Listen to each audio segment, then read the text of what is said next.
అమ్మా భవానీ లోకాల నేలే ఓంకార రూపమమ్మా, తల్లి నీ మహిమల్ని చూపవమ్మా.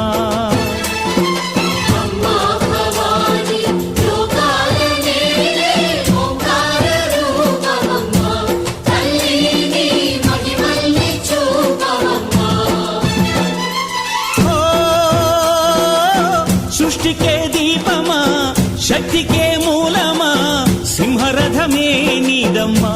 అమ్మ దుర్గమ్మ భక్తులను దీవించుమా.